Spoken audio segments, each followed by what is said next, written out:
You can read it there. It's in the appendix about what they did exactly. Yeah, I believe they were injecting smallpox.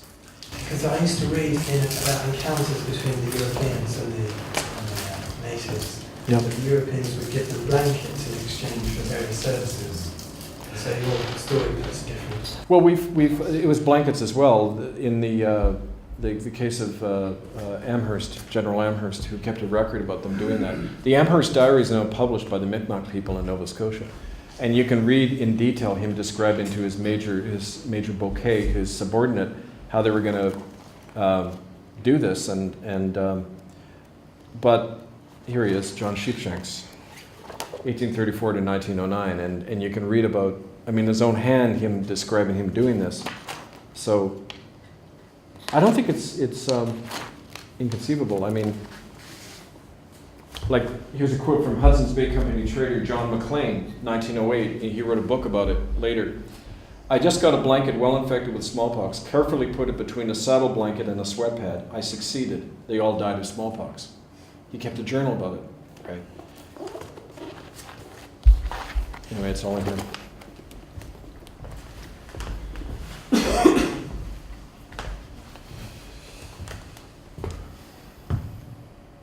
He hasn't spoken yet, is that all right? Okay. We've seen so many victims of violence and use and torture. Have you come across face to face with the perpetrators of these acts? Yes. So are we going to see them in the movie coming up? Or? Oh, are there perpetrators in the movie? No, not in the film. But I had a couple of times where people came to me and they didn't want. There was a case of a man who had worked in an Anglican school in Lytton, British Columbia, St. George's Residential School, and he came to me with the agreement that I would never name his name. And he described the manacles and the pillories that they put the kids in after they ran away. And he described sodomizing children. He described whipping them so that they died. How did they feel about it? He was a haunted man. He looked like he was dead. Sorry? He looked like he was dead inside. He had to tell somebody, but he was old. He was in his 80s. And yeah. So he wasn't repentant of what he did? I don't know. I can't judge that. Wasn't disturbed by it? Yeah, he was haunted. Absolutely, he was. Anybody would be, except unless you're totally dissociated, which I think you have to. That's what I find. Like in this culture, it's like you got to be dissociated. Somebody said to me after I was fired as a minister, "Your problem, Kev, is that you weren't dissociated enough as a clergyman, because you expected people to live this. You expected the church to live it, and it's that's not the way I found with when I got up in Presbyterian meetings and tried to talk about this. It's like every minister in the room, they knew that it was time to back off, like, and have nothing to do with this. I was alone on this. And there are clergy who have tried the same thing and faced the same consequence, but you don't hear about it because it's a shame thing. You know, there's a lot of guilt that goes on, and there's a whole other issue about trying to get. I think if the clergy came forward and confronted this more, there'd be a lot more changes because they know the history. You know, some of these older guys. Was Alfred Caldwell dead by the time? Yeah. Caldwell died in I wasn't supposed to talk about it. Yeah. Do you Oh, sorry, there's somebody back. Yeah, go ahead. How is it allowed to go on for so long? Undetected. Well, I mean, it's kind of like we don't want to know. It's kind of like when you talk to people, and when I speak in Germany, I ask them the same question to see how they respond. And, you know, it's kind of like the attitude among the old, I was speaking to one young German who lives near Munich, where Dachau was. And they said, well, they all knew, but they think, what can we do about it? First of all, even if we want. That's taught in schools. I was taught about Holocaust in school. Because they lost the war. Germany lost the war. We didn't lose our war. We won our war. That's the difference, I think. So, yeah, that's. But the Germans had won, they'd be in schools, they'd be teaching more about it. Of course they would. Yeah, and Churchill will be a war criminal for bombing Berlin. Yeah, it's just I hold it. Yeah, but it's morally, I don't understand. Like, I still, after years of this stuff, in here, I will never understand. It's not like you can't understand this stuff, right? Yep. There's an author called, I don't know if you know him, he's an Australian author called Greg Hallett. And he has a sort of thesis. David Icke also shares this idea, which is that the British royal family have always put people in positions of power, judges, ministers, government ministers and so on, who are often involved in organised paedophilia and other such crimes, in order to make these people obedient and pliable. Yeah. So I think perhaps this is why this phenomenon exists in the first place, because it does make you wonder about even ancient priests doing that to children, and I think perhaps it's got something to do with that. Well, it's not like that stuff doesn't go on, but I think a more relevant way to look at it is the fact that all of us go through a European tradition of child rearing, coming out of the doctrine of the fall, that every child born is cursed, that the earth is cursed, and that any amount of force is necessary to make a child compliant. You don't trust the natural wisdom and understandings of children, and in the indigenous world, even after all this genocide, they still revere children as a source of knowledge, not as something to be controlled and made into something. And that there's an excellent book called by Alice Miller called For Your Own Good. And it looks at the roots of violence in European child rearing methods. And the basic thesis is that we're all traumatized the way we're raised, because we're not trusted, ultimately, as children. And we learn to suppress our first impulses, our first things, our judgment. And so you look at anybody in a room, and we have this built-in fear of authority. Like, I've done something wrong. The classic case I was telling people earlier is these people I knew in Vancouver for years, they were like very militant political radicals and everything. We're going to go picket the Catholic Church. And the first thing this guy said is, are we allowed to do that? Like, it's a church after all, like, we're allowed. And so I'm, where the hell does that stuff come from except by the way we're raised? And that's the harder thing to break. I mean, it's easy to say those guys are, lizards from the Pleiades and they rape children, and you compartmentalize the issue and you don't take responsibility for it. That my fundamental question is, why do we all climatize? I mean, why do we call a meeting in Vancouver and 10 people show up about this stuff? This stuff is fundamental. This is about children, for God's sake, right? And how it's still happening. You'd think the hall would be filled, but people instinctively pull back. It's about child abuse because you're looking at your own shit, right? And Alice Miller says, if you become, what's the term she uses? You become insensitive to your own, desensitive to your own trauma, you cannot be sensitive to injustice in the world. You cannot. And you stand by and let it happen because you have no empathy for yourself. So how can you have empathy for your neighbor or somebody anywhere, right? So learning empathy for yourself, looking at doing our own work is really essential in this. I found this working in the healing circles. First thing the Native person said was, we don't want to tell our story. We want to hear your story. We want to see if you're struggling with this stuff. Where's the healing circle for white people? This is what I've been trying to do now. I've been trying to say to members of parliament and church leaders, you better sit down here. We got to talk about how we did this. What is it from our culture that's doing this? Because we're doing it. We're still doing it. Look at the way we're treating Native people. You hand them a bit of money, you sign off, they go kill themselves in frustration, and we call that healing? It's like, how can we do that? Right? So that's the job is now for us to take that responsibility and not think we can bring justice or healing to anybody if we don't start with ourselves. So that's a big job, but a necessary one. I think it has to do with our survival. End of sermon.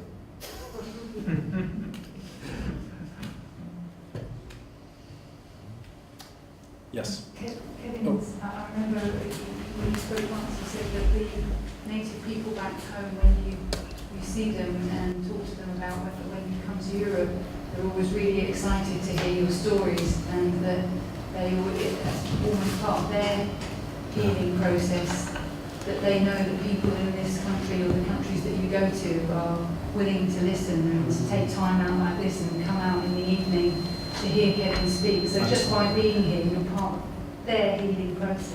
Absolutely. I can't tell you how important it is to people. I mean, last time I was in Brighton, we had about, 10 10 people at the pub. Yeah. And now look, I mean, every time I come back, and this is not unusual, every time I come back a second time, the crowds are a lot bigger. Because there's this awakening happening. I mean, people know. And when I go back in Vancouver and I just tell people what's happened, they are just so, it's like this amazing weight off their shoulders because they're not alone anymore. Because as a victim, and I know I did, in the course of this work I had to deal with my own abuse issues that I had buried completely. When I was 2 years old in Sick Children's Hospital in Toronto, I had been molested by nurses there. And I didn't, you know what, it came to me one day in a healing circle, and I completely fell apart. And it was the Native people there that helped me, because they knew how to do it. Because they said, the way they say whites don't know how to process grief, because they don't realize that it has to do with just returning to the things that give us life, you know, the earth and one another, right?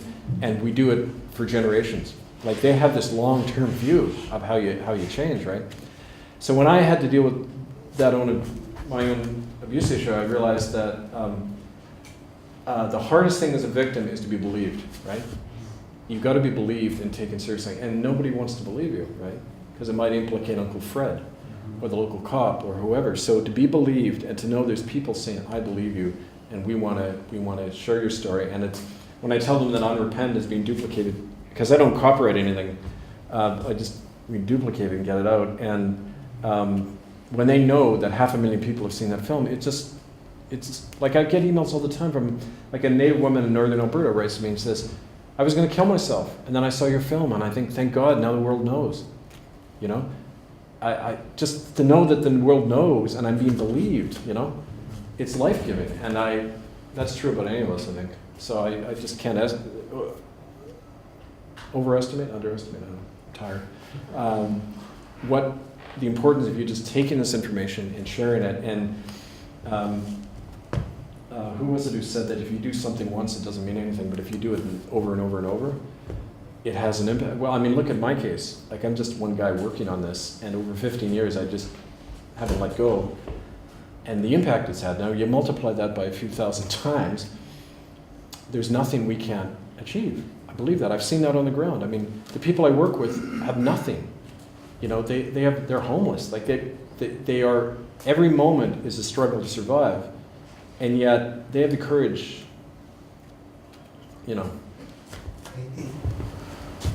Maybe it's just because they've got nothing to lose and they've got so much courage. That's right. But that's easier said than done. I mean, it's still, when you go up, I mean, we've had people killed. I mean, like Bingo Dawson, my friend, was killed by 3 Vancouver cops, December 2009. You probably read that on my website, because he was speaking out about what they were doing to Native people on the street. They just caught him in an alley and killed him. And the death record said alcohol withdrawal, you know, the usual nonsense. But I mean, people die from this. If I was Native, I'd be dead by now, right? So I use my white skin to an advantage, right? But yeah, it's really amazing and beautiful to see this on the ground happen. And anyway, yeah. How do you get funding for like traveling and everything? And I'm glad you raised that. We're gonna pass that out. There's the bucket. I don't get funding from anywhere except the community. So. Okay. And what's happening in London and when? You mentioned that. Oh yeah, I work with the Holly Greed Network and people looking at state level child trafficking here in England. June 4th, 1 p.m., Trafalgar Square, there's a national child abuse rally. And there's going to be a group that they're going to be those guys who did the acrobatic protest with a banner from Big Ben. Who was that? Fathers of Justice. They're going to be there, but don't tell anybody. Right at Trafalgar Square, you got Canada House right there. So it's perfect. And it's right across, I don't know if you noticed, the South African Embassy in Canada. They kind of mirror each other. I thought that was appropriate. But it's right there, and so if you all want to come up for that, that'd be great. And I'll be here all during the summer and fall working on this. So there's the contact sheet, and here's my card. Thank you.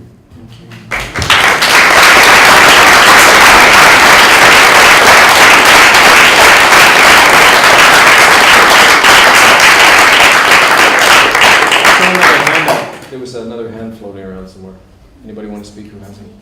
Or No, I was just going to say, if you could condense your ultimate goal through all this, if you could condense it into one sentence, what would that sentence be? I want to get to 70. I want to get to the age of 70. Some days I doubt if I'm going to get there, but no, I'm just half serious. There needs to be a spiritual reformation in our culture, to put it mildly.